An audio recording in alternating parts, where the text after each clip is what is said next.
నమస్తే రమగారు. నమస్తే జయ. రమగారు మంచి చందమామ కథ ఏదైనా చెప్పండండి. పోయిన ఉంగరం చెప్దాం. ఉంగరం పోయిందా? ఓకే. పూర్వం ఒక ఆటవిక జాతిలో ఒక రాజు ఉండేవాడు. ఆటవిక దొర. ఆయనకి ఇల్లుడు, పులిరాజు అని ఇద్దరు సైన్యాధిపతులు లాంటి వాళ్ళు ఉండేవాళ్ళు. పేర్లు బాగున్నాయి. అయితే ఈయనకి ఏంటంటే ఇల్లుడు అంటే ఇష్టం, పులిరాజు అంటే ఏదో ఒక చికాకు. ఎందుకో కొంతమంది పై ఆఫీసర్లకి కింద వాళ్ళ మీద అలా ఉంటుంది. ఒకడు చాలా లాయల్టీ లేకపోవటం అని ఉండదు. అవును. ఏదో వాడు చూస్తే ఇరిటేషన్, ఏదో ఇరిటేషన్. అయితే ఏమైందట, ఒకసారి ఏదో సంబరాలు ఏవో ఒక యుద్ధాలు జరిగి తర్వాత రిలాక్స్ అయ్యారు. రిలాక్స్ అయితే ఈయన ఏం చేశాడట, నాయనా మీకు 3 రోజులు సెలవు, ఇంటికి వెళ్ళిపోండి, మరి 3 రోజుల తర్వాత సంబరం జరుగుతుంది, దానికి రండి, ఇవిగోండి మీ బహుమానాలని. ఈ ఇల్లుడికి ఒక రాయి, పులిరాజుకు ఒక కంద దుంప ఇచ్చాడు. ఇంత దుంప, అతనికో ఇంత రాయి. పోతున్నారు ఇళ్ళకి. నడిచి వెళ్తుంటే ఇతను అన్నాడు, ఏం చక్క రాజుగారికి ఏమిట్రా ఇంత పక్షపాత బుద్ధి, నాకు దెబ్బరాయి ఇచ్చాడు, నీకేమో కంది ఇచ్చాడు, ఎంచక్క కూర వండుకోవచ్చు, పులుసు పెట్టుకోవచ్చు, వేపుడు చేసుకోవచ్చు, అట్టు పోసుకోవచ్చు, ఈ రాయి నేను చేసుకుంటా అంటే పులిరాజు అన్నాడు, పోన్లే ఏముంది, నీకు కంద మీద మనసుగా ఉంటే కందం చూసేసరికల్లా వంటకం ఊహొచ్చింది అతనికి. ఇతనికి ఏమి రాలే, కావాలంటే తీసుకోమన్నాడు. అనగానే ఇల్లుడు సంతోషంగా, నీకేం ఇబ్బంది లేదు కదా, నీకు ఓకే కదా అని అడిగి కందదుంప తను తీసుకుని ఆ రాయిని ఈ పులిరాజుకి ఇచ్చాడు. మార్చుకున్నారు, ఇళ్ళకి వెళ్ళిపోయారు. ఈ ఇల్లుడు ఇంటికి వెళ్ళంగానే వాళ్ళ ఆవిడకి ఆ కందదుంప అందించి, పులుసు చేవే తిందాం, ఎన్నాళ్ళు అయింది, మా చిన్నప్పుడు మా అమ్మ చేసేది, ఇట్లా మాట్లాడి దుంపతోటి కూర చేయించుకుని తినేసాడు. ఈ పులిరాజు ఆ రాయి మాట మర్చిపోయాడు. ఏదో ఊరికే మోసుకొచ్చాడు, ఒట్టి రాయి పక్కన పడేసాడు. లోపలికి వెళ్ళాడు, కాలు చేతులు కడుక్కున్నాడు, ఏదో పిల్లాజల్లని చూశాడు, భార్యతో మాట్లాడుకున్నాడు. రాత్రి భోజనాలు చేశాక వెన్నెట్లో పడుకుని కబుర్లు చెప్పుకున్నాడు. జ్ఞాపకం వచ్చింది, ఏది దొరగారు ఇచ్చిన రాయి అని తీసుకున్నాడు. తిప్పి తిప్పి చూశాడు, దానికి ఏదో చిన్న పగులుంది ఆ రాతికి. తళుక్కుమంది అందులోంచి. ఏంటో తళుక్కుమంటోంది, అంతుంది రాయి. తళుక్కుమంటోంది ఏమిటో చూద్దామని ఓ సన్న చాకు పట్టుకురావే అని ఈ పిడిబాకులు ఉంటాయిగా, ఆ పిడిబాకు తెప్పించి ఆ చీలికలో ఇంకా కొంచెం చీరాడు. చీరి కొంచెం గట్టిగా ప్రయత్నం చేస్తే పళక్కమని విడిపోయి దాని లోపల నేర్పుగా దాచిన బంగారు ఆభరణాలు బయటపడ్డాయి. ఓ గొలుసు, ఇది ఉన్నాయి అందులో గొలుసులు. తను ఆశ్చర్యపోయాడు. ఆయనకు అనిపించింది రాజుగారి పక్షపాత బుద్ధి, వాడికి బంగారం ఇవ్వదలుచుకున్నాడు. అందుకని ఏం చేశాడు, రాయి వాడి దగ్గర ఉంటే ఏదో ఒక రోజు చూసుకుంటాడని బంగారపు వస్తువుని రాయి షేపులో మట్టి ముద్ద అది అందులో పెట్టించి పొదిగించి విడి చేతికి ఇచ్చేసాడు. వాడు తెలివి తక్కువగా మనతో మార్చుకున్నాడు. సరే బాగుందా. 3 రోజుల తర్వాత సంబరాలు. ఈ ఇల్లుడు తన దాన్ని తను వచ్చాడు. మన పులిరాజు మెళ్ళో గొలుసు వేసుకున్నాడు. 2 గొలుసులు, పెద్ద గొలుసు, చిన్న గొలుసు వేసుకుని కనపడ్డారు సంబరంలో. కనపడేసరికి దొరగారు చూశాడు. ఆయనకు అర్థమైంది, ఈ గొలుసు ఎక్కడిది నీకు అన్నాడు. అంటే అతను చెప్పాడు, కాదండి మేము వెళ్ళేటప్పుడే దొర ఇల్లుడు ఈ రాయి నేను మొయ్యలేకపోతున్నాను, రాయి తీసుకుని కందదుంప ఇవ్వమన్నాడు, అందుకని కందదుంప ఇచ్చానంటే రాజు గుళ్ళు మండిపోయింది, కోపం వచ్చేసింది. కోపాన్ని దాచుకోలేకపోయాడు. సరేలే నీకు ప్రాప్తం ఉందన్నమాట అన్నాడు, కానీ ఒక రకమైన మంట మొదలైందనమాట. అయితే పులిరాజుకి అర్థమైంది రాజుకు తన మీద కోపం వచ్చేసింది అని. ఏం చేసి ఉండాలి, బహుశా రాజు ఉద్దేశం దొరకంగానే ఇలా దొరికింది అని తీసుకొచ్చిస్తే ఎలా ఉండేదో. మాకు బహుమానాలు ఇచ్చాక నీకెందుకు ఇస్తారు వెనక్కి, అంతే కదా కదా. నిజంగా ఏం చేయాలో అది చేశారు. ఆయనకి నచ్చల. ఇల్లుడు కూడా నాకు ప్రాప్తం లేదు దొరా, వాడికి ప్రాప్తం ఉంది అన్నాడు. నిజానికి బహుమానం దక్కవలసిన ఇల్లుడికి ఏం కోపం రాల, రాజు కొళ్ళు మండిపోయింది. ఆయన ఇవ్వదలుచుకున్న వాడికి పోలేదు కాబట్టి అదే ఈ దొరకే కోపం వచ్చింది. అక్కడి నుంచి ఏమన్నాడు, పులిరాజు కొంచెం గ్రహించుకుని రాజుగారి కొళ్ళు మండిపోయిందని, మొహంలో రంగులు మారిపోతున్నాయని, ఆయన కోపం చూపించకుండా నవ్వుమొహం పెడుతున్నాడని తెలిసి, మనకు తెలుస్తాయిగా భావాలు. అవును అన్నాడు, దొర మేము న్యాయంగా పంచుకున్నాం, కందదుంపని నాకు ఇచ్చిన దుంపని ఇల్లుడు వాడి పెళ్ళాము హాయిగా పులుసు వండుకుని తిన్నారు, మాలో మాకేం పొరపచ్చాలు లేవు అన్నాడు. నాకు లేదులే, అలా ఏం లేదు, ఇదిగో నువ్వు ఇంత న్యాయంగా చేసినందుకు అని ఒక ఉంగరాన్ని బహుమతిగా ఇచ్చాడు. నువ్వు నిజాయితీగా చెప్పినందుకు ఈ ఉంగరాన్ని ఉంచుకో, ఈ ఉంగరం కనుక పోగొట్టేవో నీ అంతు చూస్తా అని చెప్పాడు. నీకు ఇచ్చిన బహుమతిని నువ్వు వాడితో మార్చుకున్నావు, ఈ బహుమతిని జాగ్రత్త అంటే. పులిరాజు కనిపించింది, ఈ రాజు ఈ ఉంగరాన్ని పోగొట్టైనా సరే నాకు శిక్ష ఇస్తాడు. కారణం ఏం చెప్తాడు? నేను ఉంగరం పోగొట్టద్దన్నా వీడు పోగొట్టాడు అని చెప్తాడు. లోగుట్టు పెరుమాళ్ళకి ఎరుక, ప్రపంచానికి ఏం తెలుస్తుంది? అందుకని ఏం చేశాడు? ఇంటికి వెళ్ళంగానే గోడలో ఓ చోట పోలు కొట్టి ఆ ఉంగరాన్ని అందులో పెట్టి తడిమట్టితోటి పూడ్చేశాడు. బాగుంది. తెలియనివల ఉంగరం పోకుండా జాగ్రత్త పడ్డాడు. చేతికే ఉంటే ఎవడైనా 2 దెబ్బలు కొట్టేటప్పుడో మాట్లాడుకునేటప్పుడో లాగేస్తే పోగానే రాజుగారు పెట్టేస్తాడు. ఎందుకంటే రాజు దానికోసం ప్రయత్నం చేస్తాడు. అవును. సరే ఏమైంది? ఇప్పుడు మన దొరగారు తన ఇంట్లో ఏదో పని చేయడానికి వచ్చిన పులిరాజు పెళ్ళాన్ని పిలిచి, ఏమి అమ్మాయి, మరి మీ ఆయనకు ఒక ఉంగరం ఇచ్చాను, బహుమతి చూసావా అన్నాడు. చూడలేదు దొర, బహుమతి ఇచ్చారా అని. ఇచ్చాను. నువ్వు గనక ఆ ఉంగరం నాకు తీసుకొచ్చి ఇచ్చావంటే నీకు ఇక అమ్మగారి మెడలో ఉన్న హారాలు లాంటివి 2 హారాలు ఇస్తా, నీ వల్ల అయితే తీసుకురా అన్నాడు. ఈ ఆవిడ ఇంటికి వచ్చి గబగబా హారాలు ఇస్తానంటే, బంగారం ఇస్తానంటే ఉంగరం వేరు, 2 హారాలు మ్యాచింగ్ లేదు. అసలు వెతకడం మొదలుపెట్టింది. వెతికింది దొరకల. మొగుడిని అడిగింది, ఏమై నీకు రాజుగారు ఉంగరం ఇచ్చాడు కదా పెద్దోరా, ఉంగరం ఎక్కడ పెట్టామంటే గోడలో పెట్టాలేవే అన్నాడు. చెప్పేశాడు. ఊహించలా. ఇక అక్కడి నుంచి ఆ అమ్మాయి ఏం చేసింది? వెతకటం మొదలుపెట్టింది. గోడంతా వెతికి మొత్తాన్ని ఉంగరం సాధించేసింది. ఉంగరం పట్టుకెళ్ళి దొరగారికి ఇచ్చేసింది. ఉంగరం వచ్చిన 2వ రోజో 3వ రోజో తెల్లవారినాక రాజుగారు కేకేశాడు దొరగారు, ఎరా పులిరాజు, నేను నీకు ఇచ్చిన ఉంగరం ఎదురా అంటే, ఇంట్లో ఉందండి దొరగారు తెస్తానన్నాడు. వీడు పోయి వెతికాడు. గోడలోంచి తీసేశారు. ఆవిడేం చేసింది? పూడ్చేసింది. కాకపోతే ఈ 2 ఉంగరాలు పట్టుకెళ్ళి కానీ రాజుగారు 2 కంఠహారాలు ఇచ్చాడు. ఆ అమ్మాయి మొగుడికి చెప్పకుండా ఆ 2 కంఠహారాలు తెచ్చి దొడ్లో పాతి పెట్టేసింది. ఉంగరం ఏది అన్నాడు. నాకేం తెలుసు, నేను తీయలేదంది. చెప్తే తిట్టిపోస్తాడేమోనని చెప్పల. నాకు తెలీదు అన్న మాట మీదే నిలబడిపోయింది. వీడి ప్రాణాల మీదకి వస్తుందని ఊహించల. వెనకాల దాచిపెట్టిన 2 బంగారు ఆభరణాలు పోతాయేమోనని దిగులతోటి అక్కడి నుంచి రాజుగారి దగ్గరికి పోయాడు. దొరా, ఉంగరం పోయిందండి అన్నాడు. బాగుంది కదా, చాలా బాగుంది. ఉంగరం పోయిందనగానే, సరే నేను నీకు ఉరిశిక్ష వేసాను, ఉంగరం పోగొట్టావు కాబట్టి ఆఖరి కోరిక ఏదైనా ఉంటే తీర్చుకునిరా ఇంటికెళ్ళి, రేపు తెల్లారేసరికి ఉరి. అయ్యయ్యో. ఇంటికి వెళ్ళిపోయాడు. ఏంది ఇంకా చచ్చిపోయాం, అయిపోయింది. అప్పుడు ఏమైంది? దారే పోతుంటే చెరువులోంచి చేపలు ఎగిరిపడుతుంది. ఏమనుకున్నాడు? పోనీ చచ్చే ముందు కోడి కూరకి చేప కూర అయినా వండించుకుని తిందామని ఓ తెల్ల చేపను పట్టుకున్నాడు. చేపను పుచ్చుకుని ఇంటికి తీసుకుపోయాడు. భార్య వచ్చే లోపల చేపను కాస్త రుద్దేసి కడిగి పెట్టేస్తే, కోసి పెడితే వంట వండుతుంది, మసాలా పెట్టి వండుతుంది. ఇంకేముంది, ఇదే నా ఆఖరి తిండి అనుకుని అక్కడి నుంచి ఏం చేశాడు? చేపను రుద్దటం మొదలుపెట్టాడు. రుద్దాక కొయ్యాలి కదా, ఓ 2 దెబ్బలు కొట్టాడు. కొట్టేసరికల్లా పళక్కమని దాని పొట్టలో నుంచి ఉంగరం బయటపడింది. దొరికింది ఉంగరం. ఎట్లా చేప పొట్టలోకి వెళ్ళిందో ఊహ కూడా లేదు. ఉంగరం దొరకంగానే చావు తప్పిపోయింది. అది నేను బతికిపోయాను, నాకు మరణశిక్ష రద్దయిపోయిందని ఉంగరం పుచ్చుకొని బయలుదేరాడు. రాజుగారు ఏం చెప్పాడు? ముందు భటులందరికీ వీడు ఉంగరం పోగొట్టాడు కాబట్టి వీడికి ఉరిశిక్ష రేపొద్దున వేయండి అన్నాడు. ఉంగరం దొరికితే ఉరిశిక్ష రద్దు, శిక్ష రద్దు, మెండర్కేయాల్సి. ఉరి కాకపోతే ఇంకోటి. అది తీసుకెళ్ళి ఇచ్చేసరికి రాజు ఇంకా గుటకలు మింగి, సరేలే లేబోయ్, నీకు ఇచ్చిన ఉంగరం నీదేను, సరే ఇంటికి వెళ్ళిపో అన్నాడు. ఉంగరం పెట్టుకుని పూలరాజు ఇంటికి వెళ్ళిపోయాడు. ఈ లోపల వాళ్ళ ఆవిడ కోసిన చేపలు చూసి చక్కగా తరిగేసి వంట చేసేసింది.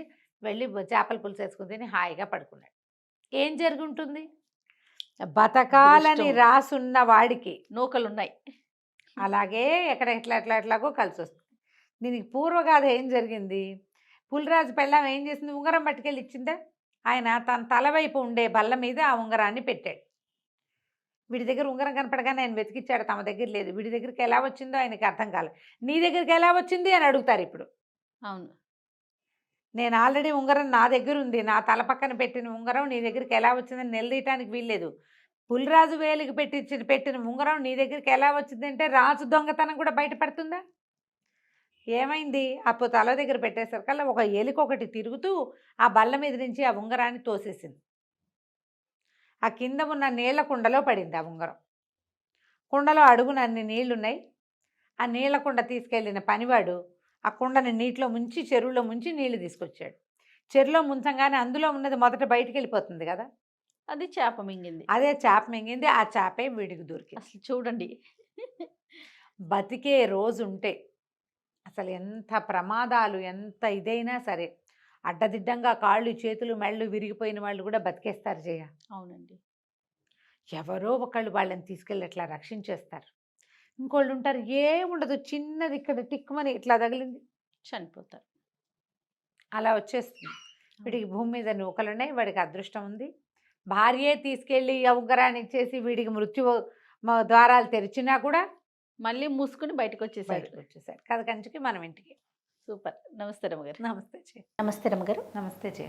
రమ్మగారు, చందమామ కథ ఏదైనా చెప్తారా? బాలీసుడి పరాభవం ఆ కథ చెప్తాం. ఓ, రాక్షసుల కథ. ఆహా. బాలేశ్వరుడు అంటే బాలీసుడు అనేవాడు ఒక రాక్షసుడు. పూర్వం అట దండకారణ్యం, మనకు తెలుసు కదా దండకారణ్యం, రామాయణంలో వస్తుంది. ఆ దండకారణ్యంలో ఒక పెద్ద లోయ ఉండేదట, మారీచ లోయట దాని పేరు. అందులో బోళ్ళని గుట్టలు ఉండేవిట. ఆ లోయలో చాలామంది రాక్షసులు ఆ గుట్టల మీద ఇళ్ళు కట్టుకుని కుటుంబాలతోటి ఉండేవాడు. దండకారణ్యం అంటే రాక్షసులకి ప్రసిద్ధి. ఓకే. అయితే అక్కడ ఎట్లా ఉండేదంటే ఆ రాక్షసుల్లో ఒకళ్ళతో ఒకళ్ళు పోట్లాడుకుని ఒకడు బలవంతుడైన వాడు వీళ్ళందరినీ ఓడించేయగలనని ఓడించేసి వాడు ప్రభువు అవ్వటం, వాడు అధికారిగా ఉండటం, వాడి మాటే అందరూ వింటాం, అట్టా జరుగుతుండేది. వాళ్ళలో వాళ్ళు కొట్టుకుంటూ ఉండేవాళ్ళు, మళ్ళీ సర్దుకుంటూ ఉండేవాళ్ళు. అయితే ఒక బాలీసుడని ఒక యువక రాక్షసుడు, వాడు చాలామందిని చితకుట్టేశాడు. వాళ్ళందరి మీద వాడు అధికారిగా ఉన్నాడు. అధికారి అంటే వాడు గ్రేట్. ఓకే. వాడి మాట మన్నించేవాడు, వాడి దగ్గర తంతాడని భయంతో. అయితే వీళ్ళందరూ కొంతమంది ఏమనేవాళ్ళు అంటే, మమ్మల్ని ఓడించడం ఏం గొప్ప, మేమంత వాళ్ళం కాదు, శతబాహువుని కనుక ఓడిస్తే నువ్వు గొప్పవాడివి అయినట్టు. ఓ, మళ్ళీ ఆయన. అయితే బాలీసుడు అనుకునేవాడు, ఆ చూస్తా ఆయన సంగతి కూడా ఓసారి చూస్తా, ఆయన్ని కలుస్తాను అనేవాడు. శతబాహు పెద్దవాడు, వివాహితుడు, బాలీసుడు కుర్రాడు. అయితే ఏమైంది, వీళ్ళు ఈ బాలీసుడితోటి శతబాహుతో చెప్పేవాడు, బాలీసుడు ఒకసారి నీ దగ్గరకు వస్తానన్నాడు, వాడు మామూలు వాడు కాదు, నిన్ను అప్పడం విరిచినట్టు విరిచేస్తాడని ఈయనకి హింట్ ఇచ్చేవాడు. ఈయన బాగానే ఉండేవాడు, కానీ ఎందుకో ఒక రకంగా భయం వేసింది అతనికి. ఇక్కడ ఉన్న వాళ్ళందరినీ తను ఓడించగలడు, తను ఓడించగల వాళ్ళందరినీ ఓడించిన వాడు తనని ఓడిస్తే అలాంటి ఊహ వచ్చేది. భయపడ్డాడు. లోపల ఒక బెదురుగా ఉండేది, ఎక్స్ప్రెస్ చేసేవాడు కదా, రాని చూద్దాం అనేవాడు. ఒకసారి ఏం చేశారట, వీళ్ళు గుట్టల మధ్య దారంతా పాడైపోయింది వానలకని అందరూ కలిసి దారేసుకుంటున్నారు, నడకదారి. దారేసుకుంటుంటే ఈయనకి శతబాహుకి ఒక డౌట్ వచ్చింది, బాలీసుడు దారి వెంట తన ఇంటికి వస్తున్నాడు అని. ఓకే. అలా అనుమానం తగిలింది. గబగబా ఇంటికి వెళ్ళిపోయాడు. ఏమయ్యా పని మానేసి మధ్యలో వచ్చావని అడిగింది భార్య. అడిగితే ఏం రావటమే, బాలీసుడు వచ్చేస్తున్నాడు, వాడు మామూలు వాడు కాదుట, పిడుగుల్ని పట్టుకుని పిండి చేసేస్తాడు, పిడుగుని పట్టుకుని ఇట్లా నొక్కేసేసి పిండి చేసేస్తాడు, పెద్ద పెద్ద పర్వతాలని అప్పడాలు చేసేస్తాడు వాడు, నేను ఓడిపోతానే, ఇక్కడంతా పరువుగా బతుకుతున్నాము అని బొటన్ వేలు నోట్లో పెట్టుకున్నాడు. ఈ బొటన వేలు నోట్లో పెట్టుకుంటే అతనికి జరిగేవి తెలుస్తాయి అన్నమాట. వాడి శక్తి ఆ బొటన వేలు ఉంది. రాక్షసులకి అలాంటి ప్రత్యేకతలు ఉంటాయి. ఇవి చూస్తే ఈ వేయబడుతున్న దారి ద్వారా బాలీసుడు తన ఇంటికి వస్తున్నాడని తెలిసిపోయింది. నేను అన్నాడు పెళ్ళంతో, పద ఇక్కడి నుంచి లేచిపోదాం, మనం ఇక్కడ ఉండకూడదు, ఓడిపోతాను నేనంటే. పారిపోదాం, వెళ్ళిపోదాం పద, నేను ఓడిపోతా గ్యారంటీగా, వాడు చాలా మహామహుడే, గండడు, వీళ్ళంతా చెప్పుకుంటున్నారు, వాడు కొట్టిన దెబ్బలు ఎన్నాళ్ళకి మానలేదు, పరువు పోతుంది, ఇన్నాళ్ళు పరువుగా ఉన్నాం, పోదాం అన్నాడు. భార్య అంది, ఏమిటి లేచక్కపోయేది, నేను చూస్తా కదా, నువ్వు ఓ పని చెయ్యి అని చెప్పి ఏం చేసింది, పెద్ద ఉయ్యాల తొట్టి ఒకటి, రాక్షసుల పిల్లలు పెద్ద పెద్దగా ఉంటారు కదా, ఇంకా పెద్ద ఉయ్యాల తొట్టి పెట్టి, తొట్టెలో అన్ని తెల్లటి బట్టలు పరిచి మొగుడిని అందులో పడుకోబెట్టి, చంటి పిల్లలు గప్పినట్టు మెడ దాకా ఇట్లా తల నుంచి ఇట్లా గుడ్డ కడతారు కదా చంటి పిల్లలకి, గుడ్డ కట్టి పడుకోబెట్టింది. ఇక్కడే పడుకో నేను చెప్తా అని చెప్పి చుట్టుపక్కల అందరిళ్ళకి వెళ్ళి ఇనప పెనాలు ఇంతంత, వాళ్ళు అట్లు పోసుకుంటారట, రొట్టెలు చేసుకుంటారట, రాక్షసులు కూడా ఆ మాత్రం ఉంటాయి, అన్ని పెద్ద సైజులే, అన్ని పెద్ద. మరి కాదు, వాళ్ళు మనుషులు పెద్దవాళ్ళు, 15 అడుగులు 9 అడుగులు వాళ్ళు కదా, వాడు ఇంత కప్పులో పాయసం ఎలా తింటాడు, ఆ మాత్రం ఉండద్దా, కప్పింత ఉండాలి, కంచం అంత ఉండాలి. ఇంతంత ఇనప పెనాలు పట్టుకొచ్చింది, మోసుకొచ్చేసి 2 గంగాళాల నిండా గోధుమ పిండి తడిపి అక్కడ పెట్టింది. సరే బాలీసుడు వచ్చేసాడు. తడిపెట్టి ఏం చేస్తోంది, పెనాలకు చుట్టూతా పిండి అద్దేసింది. అంటే ఒక రొట్టె ఒత్తి దాని మీద పెనం పెట్టి ఇంకో రొట్టె ఒత్తి పెనాన్ని కవర్ చేసేసి రొట్టెలు కాల్చడం మొదలుపెట్టి. సరే బాలీసుడు వచ్చాడమ్మా, మీ ఇంటికి జయమొగ్గాక శతబాహు గారు ఉన్నాడా అని అడిగాడు. ఎక్కడ నాయన? మా ఆయన ఎక్కడున్నాడు? ఎవరో బాలిషుట్ట కుర్రాట, వాడు ఈయన మీదకి యుద్ధానికి రాబోతున్నాడని తెలిసింది. రోషంతో ఏదో ఇరిచేసేసి అవి ఇవి విసిరి పారేశాడు. అదిగో చూడు ఆ చెట్టు విరిచి అక్కడ పారేశాడు. అతను శతబాహు తిరిగి వచ్చేటప్పుడు ఉద్రేకంతో ఒక చెట్టు విరిచి ఒక చెట్టుని ఇట్లా పీకి దానికి వేళ్ళు కింద వేళ్ళు అవి విరిచేసి దాని చేతికర్రగా ఊతంగా పుచ్చుకొచ్చాడు. ఓకే. చూడు చెట్టు పీకి అక్కడ బారేశాడు. కట్టెల పేళ్ళు వేయవయ్యా అంటే వేయకుండా పోయాడు. రోషంతో ఎక్కడ వెతుకుతున్నాడో ఎక్కడ తిరుగుతున్నాడో అన్నాడు. అని చెప్పేసరికల్లా అమ్మ ఆయన వచ్చే వరకు వేచి ఉండమంటాం. తప్పకుండా నాయన నువ్వు వస్తున్నామని తెలిసి ఇదిగో పిండి రొట్టెలు చేస్తున్నాను అని చెప్పి, సరే పొయ్యి వెలుగుతోంది. ఈవిడ రొట్టెల పిండి ఒత్తుతోంది. పెనం మీద పొయ్యి మీద కాలుస్తోంది రొట్టెలు. చూస్తూ కూర్చున్నాడు. కూర్చుంటే ఈవిడ ఉంది, నాయన గాలి అడ్డంగా వీస్తోంది, పొయ్యి ఆరిపోయేలాగా ఉంది, ఇల్లు కొంచెం పక్కకి తిప్పుదు అంది. కాంతపడి ఇల్లు తిప్పటం ఏమిటి, ఇల్లు ఎట్టా తిప్పుతారు అనుకున్నాడు.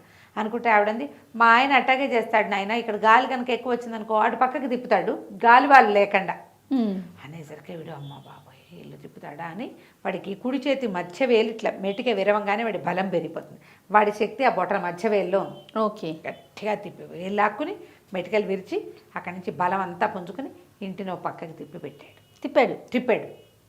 తిప్పిన తర్వాత కూర్చున్నాడు. ఇవి రొట్టెలు కాలుస్తుంటే ఏమందంటే, నాయన ఏమో రొట్టెలు తిందు కానీ మా ఆయన వచ్చే లోపల నీ రొట్టెలు అయిపోతాయి, ఆయనకి ఇంతంత రొట్టెలు ఉంటే కానీ కుదరదు, మాదేమో మొరటి తిండి అయ్యే, పాపం చిన్నపిల్లాడల్లే ఉన్నావు, మరే కాస్త నీళ్ళ సంగతి చూస్తావా?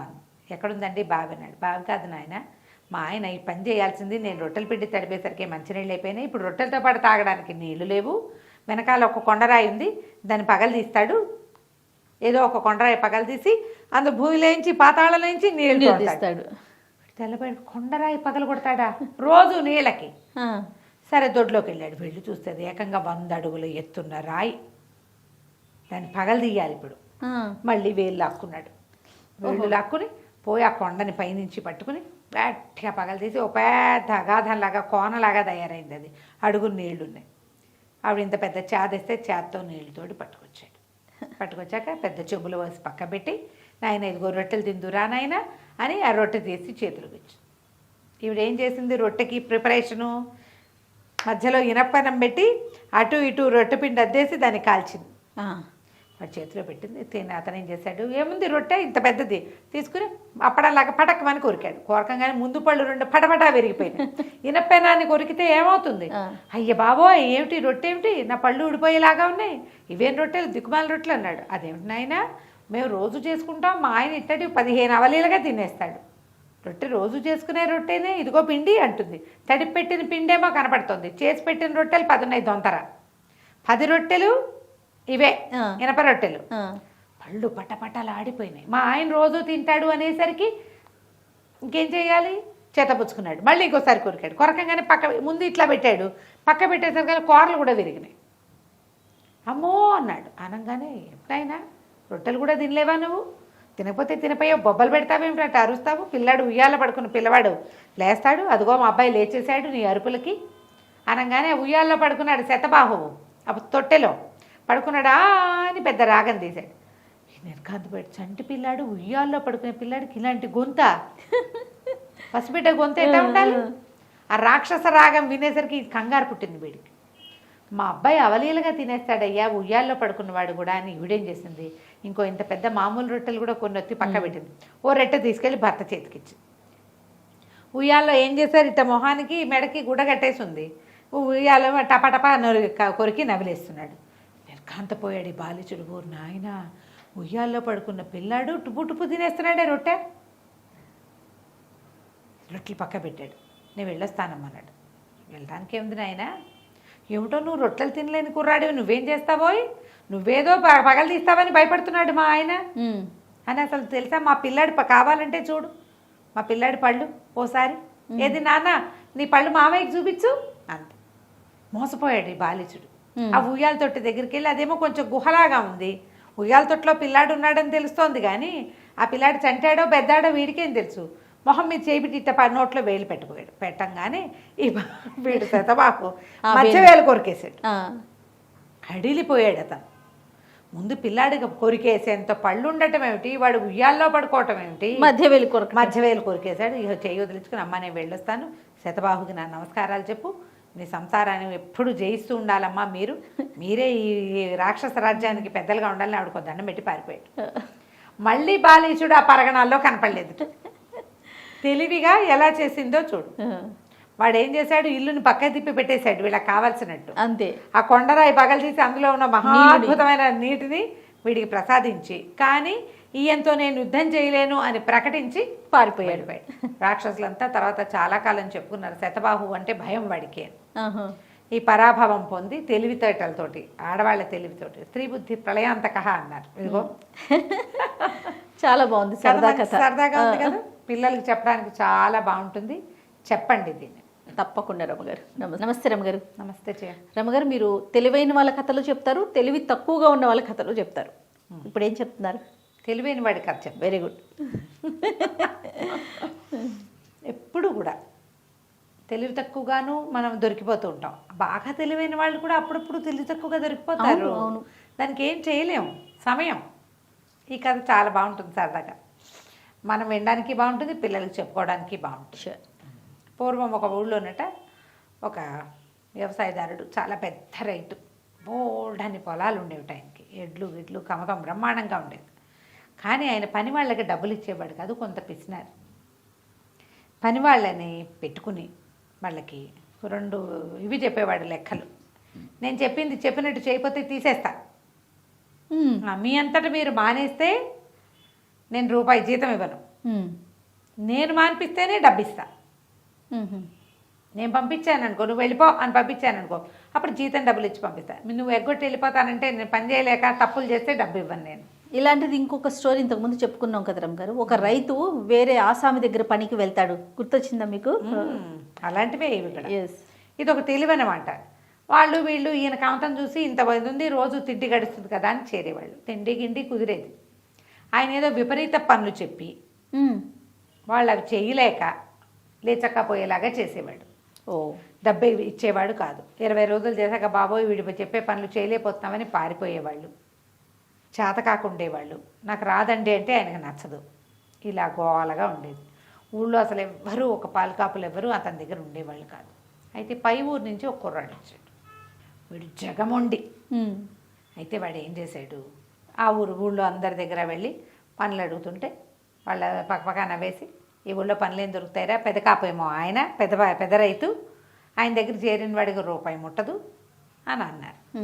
సరే వీడు అన్నం గడుస్తుంది, చూద్దాం ఆయన సంగతి ఏమిటోనని చేరాడు. వీడు జగముండి శతపొగరబోతూ, దాంతోపాటు పెచ్చ తెలివి వాడికి. ఏం చెయ్యాలో చూద్దామని ఒళ్ళు దాచుకోకుండా పనిచేసేవాడు. మంచి పని మంతుడు. అయితే ఈయనకి నెల అక్కడ జీతాలు ఎలా అంటే 3 నెలలకు ఒకసారి ఇచ్చేవాళ్ళు, నెల కాదు. 3వ నెల వస్తుంది, వీడికి జీతం ఇవ్వాలి. ఆయనకి జీతం ఇవ్వటం ఇష్టం లేదు, పని మాత్రం చేయించుకుంటాడు. 2 పూట్ల తింటున్నారుగా, అదే చాలని ఉండేది. ఆ రోజుల్లో అలా ఉండేది కాదు. 2 పూట్ల అన్నం పెట్టి నెల తిరిగేసరికి 3 నెలలు తిరిగేసరికి జీతం ఇవ్వాలి. 2 నెలలు గడిచినాయి, 3వ నెల వచ్చేసరికల్లా ఈయన డబ్బులు ఎగ్గొట్టడం ఎట్లా అని ఆలోచించడం మొదలుపెట్టాడు. ఆలోచించి ఏమన్నాడు, అరే మరి కొండ మీద వెదురు పొదలు తెగ పెరిగాయి, నువ్వు మన పాలెద్దు ఉంది కదా పెద్దది, దానికి వెదురు అంటే ఇష్టం, వెదురు పెడితే దానికి బలం. కొండ మీద తీసుకెళ్ళి వెదురు మేపు, దాన్ని లేత వెదురు, దాన్నే తిన్ని, నువ్వు మాత్రం కోసి అందించిపోకరోయ్, అందిస్తే ఒప్పుకోను జాగ్రత్త అన్నాడు. కుర్రాడు ఏం చేశాడు, ఎద్దును తోలిపోయాడు కొండ మీదకి. కింద ఉన్న ఇట్లు కిందే ఉన్నాయి, ఇదేదో పంది పెద్దు, బాగా బలంగా ఉంటుంది. పైకి ఎక్కించాక ఒక వెదురు వాసానికి దాన్ని కట్టేశాడు, ఎద్దుని కట్టేశాడు. అక్కడి నుంచి వచ్చిన కర్ర తీసుకుని ఎక్కవే పైకి ఎక్కువ అని దాన్ని కొడుతున్నాడు. ఎక్కవే అంటే ఏమిటో దానికి ఏమర్థమైంది, దానికి హే అర్థం అవుతుంది. ఎక్కవే అంటే దానికి ఏమర్థం అవుతుంది, అది అక్కడక్కడే తిరుగుతుంది, దెబ్బలు తాళలేక అప్పుడప్పుడు మధ్యలో గొడవ చేస్తోంది. వీడు 5 నిమిషాలు ఆగుతాడు, ఎక్కమన్నానా, ఎక్కపోతే ఎటా వస్తుంది వెదురు అని ఒక దెబ్బ కొడతాడు. అది అక్కడక్కడ తిరుగుతుంది. దారైపోయే వాళ్ళంతా ఎద్దుని పైకి ఎక్కమంటున్నాడని నవ్వుకుంటూ పోయారు. నవ్వుకుంటూ వెళ్ళిపోతూ ఈ మాట అటు ఇటుగా ఈయన దగ్గరికి చేరింది. ఈ మన రైతు గారి దగ్గరికి, మీ పాలేరు ఎద్దును కొడుతున్నాడు, పైకి ఎక్కమంటున్నాడు, పైకి ఎక్కు అంటున్నాడు, పైకి ఎక్కమని కేకలు అందరికీ వినపడేలాగా అనేసరికి ఈయన గబగబా పైకి వెళ్ళాడు. అదేమిటట్టు కొట్టి చంపేస్తున్నావు ఎద్దుని అన్నాడు. మీరు ఉండండి బాలేవారు పైకి ఎక్కవే అంటే అర్థం చేసుకోదు. మీరేమో కోసి వద్దన్నారు. వెదురు ఎక్కడ ఉంటుంది? కింద ఉండదు, దాని పైన ఉంటుంది. అవును అవును. వీడు ఒక కొంకి కర్ర తీసుకెళ్ళి దాన్ని లాగి ఎద్దుకి పెట్టాలి. ఎద్దు తినకపోతే తప్పు వీడిదవుతుంది. ఆయన తెలివి చూడండి. సాయంత్రానికి ఎద్దు ఏమీ మేయలేదు అంటే తప్పు, నువ్వు కొయ్యొద్దు అని చెప్పాడు. నేను కొయ్యొద్దన్నా ఎందుకు కోసావు అంటాడు కదా. అవును. అందుకని వీడికి ఎద్దును కొడుతున్నాడు. ఓహో. 3-4 దెబ్బలు తినేసింది, బుసకొట్టేస్తుంది. అది కోపం వస్తుంది. కోపం వస్తుంది దానికి, కానీ అదేం చేయలేదు. ఆహారము పోయింది, ఎండవేళ ఈ కొండ మీద కట్టేసి అక్కడి నుంచి ఆయన తెలబోయి, ఒరే వద్దులేరా, పోనీలే, గడ్డే తింటుందిలే, రాపోతే మానలే, వదిలేసేయి అన్నాడు. ఓడిపోయానని అర్థమైపోయింది ఆయనకి. చెయ్యలేని పనులు చెప్పాలి. ఎట్లా వీడు ఇది. ఇంకోడైతే ఏం చేస్తాడు, ఆ ఎద్దుకి మేపలేక ఎందుకులే ఎంతోటి గోలని వెళ్ళిపోయేవాడు. అవును అవును. వీడు తెలివిగా ఆలోచించేది. అక్కడి నుంచి తీసిపోయి కింద కట్టేశాడు. మంచి వర్షాలు పడ్డాయి, చక్కగా బాగుంది అంతా. ఈయన ఏమన్నాడు, వరే మన పెంకులు చూడు అన్నీ ఖాళీగా ఉన్నాయి, పెంకుల మీద మొక్కలు నాటాలరా. ఇల్లు వసారా, పెద్ద వసారా, పెంకులు దింపి ఉంటాయి. పెంకుల మీద మొక్కలు నాటాలంటే ఆ పని నాకు రాదండి అనాలి వీడు. అలాగేనండి, దానికి ఏం భాగ్యం, తప్పకుండా చేద్దాం. మొక్కలు పెట్టడం ఏంటి, పువ్వులు కాయలు కాయచకపోతే అడగండి నన్ను. నవ్వాడు. ఏం చేస్తాడో చూద్దామని. సరే సాయంకాలం 4 గంటల అయ్యేసరికల్లా ఖణేలు ఢబేలు మోగుతోంది. ఏమిట్రా ఏదో మోగుతోందని చూస్తే వీడు ఇంటి మీద వసారా మీదకి ఎక్కి ఓ పెద్ద సుత్తి శానం పుచ్చుకుని ఫెడేలు పెంకులని పగలగొట్టేస్తున్నాడు. ఓ, ఏమిట్రా వసారా పెంకులరా అంటే, అవునండి మీరు మొక్కలు నాటమన్నారా, వీటిని తవ్వి సదం చేసుకోవాలి కదా. నేల భూమి మీద ఏం చేస్తాం మనం, తవ్వుతాం కదా, ఇక్కడ ఏం చేయాలి, తవ్వాలి అనేసరికి ఓ పక్క పెంకులు పడిపోయినాయి. ఇంటో వాళ్ళంతా లవోదిపో ఏమిటో అయిపోతుంది, కంపెనీపోతుంది. ఏం తెల్లపోయి, ఒరే వద్దులేరా, పెంకుల మీద వద్దులే, నేను ఆలోచన విరమించుకున్నాను, పగలగొట్టిన జాలే, దిగు, నువ్వు దిగేసేయి. అలాగేనండి మీరు వద్దంటే మానేస్తానండి, దానికేముందండి అన్నాడు. సరిపోయింది. ఇంకొక రోజులో 2 రోజుల్లోనో 3 నెలలు పూర్తవుతాయి. ఓ, డబ్బు ఇవ్వక తప్పదు, ఫిక్స్ అవ్వాల్సింది. వానలు కొంచెం తగ్గుమొహం బట్టి పైరంతా బాగా ఎత్తుగా ఎదిగింది. వీళ్ళకి బోల్డ్ అంతా వరి పొలం. ఇద్దరు కలిసి పొలం చూడడానికి వెళ్ళారు. చక్క కంకులు పోసి బ్రహ్మాండంగా ఉంది, చాలా బాగుంది. ఆయన ఏమన్నాడు, అరే అబ్బాయి చూడరా ఎంత పండిందో పంట, పొలాన్ని ఇంట్లో దాచుకోవాలిరా మనం, ఈ పొలం అంతా ఇల్లు చేర్చేసి జనాలు కళ్ళు పడతాయి అన్నాడు. వీడేం చేస్తా, అలాగేనండి దానికి ఏం భాగ్యం, అదెంత పని, పొలాన్ని ఇల్లు చేర్చడం అంటే ఎంత సులువు, అమ్మో సులువు కాదు, సులువు, అలాగేనండి అన్నాడు. సాయంత్రం ఈయన కాస్త పడుకుని నిద్ర లేచేసారు కల్లా పెద్ద పెద్ద మోతలు, గందరగోళంగా ఉంది. ఇంటిల్లి పాది అరిచేసి కేకలు పెట్టినారు. ఈయన లేచి చూసుకున్నాడు. వీడు ఏం చేశాడు, వాకిట్లో వీళ్ళది పెద్ద ప్రహరీ గోడ, ఓ గుమ్మం తీసి పక్కన పెట్టేశాడు, గోడ పగలు కొడుతున్నాడు. పెద్ద ఇనప గద ఒకటి తీసుకుని కొట్టేస్తున్నాడు, ఇసుకలు మట్టి తీయించేస్తున్నాడు. ఈయన తెల్లబడి, ఒరే నీ దుంపదేగా ఏం చేస్తున్నారంటే, మీరే కదండి పొలం ఇంటికి తెమ్మన్నారు అన్నాడు. నేను తెమ్మన్నది పొలం రా, నువ్వు గోడ ఎందుకు పగలగొడుతున్నా అంటే, భలేవారండి, గోడ గడప తీయిపోతే అంత లావు పొలం ఇంట్లోకి ఎటా వస్తుంది, ఎలా లోపలికి వెళ్తుంది, ఎట్లా లోపలికి వెళ్తుంది, పొలం ఎంత పెద్దది మంది, అది రావాలంటే గోడ మొత్తం తీసేయాలి. ఈ పక్క నుంచి మొదలు పెట్టాలంటే సగపడైంది, మీరు నా చెయ్యి వదిలితే మిగిలిన సగం చూసి పొలాన్ని ఇల్లు చేర్చే మార్గం చూస్తానండి అన్నాడు. ఆయన దండం పెట్టేశాడు. ఒరే నీ తెలివితేటలు ఎక్కువైపోయినాయిరా నీకు, వద్దు నాయన పని మానేసేను. ఓకే, ఎందుకు మానండి, జీతం ఇచ్చేయండి చక్కగా మానేస్తాను అన్నాడు. మానే అంటే ఏం చేయాలి, అతను 3 నెలల జీతం ఇచ్చి వాడికి దండం పెట్టాడు. ఆ తర్వాత ఈ దిక్కుమాలిన రూల్స్ పెట్టకుండా చక్కగా కమ్మెచ్చులు తీసినట్టు అయ్యి ఎవ్వడూ రాడని అర్థమయ్యి జీతాలు ఇవ్వటము, పని చేయించుకోవటం మొదలుపెట్టాడు. ఎప్పుడు కూడా మొండి బేరాల దగ్గర ఎలా ఉండాలి, మకురుగానే ఉండాలి, అంతే. వీడు తెలివి చూపించి ఈ పని చేశాడనమాట. ఎంత చక్కగా ఉంటుందో కథ, చదవడానికి మాకు బాగుంటుంది, చాలా బాగుంది, వినటానికి కూడా బాగుంది రమ్మగారు. కథ కంచికి మనం ఇంటికి. రైట్ అండి, నమస్తే. నమస్తే జయ.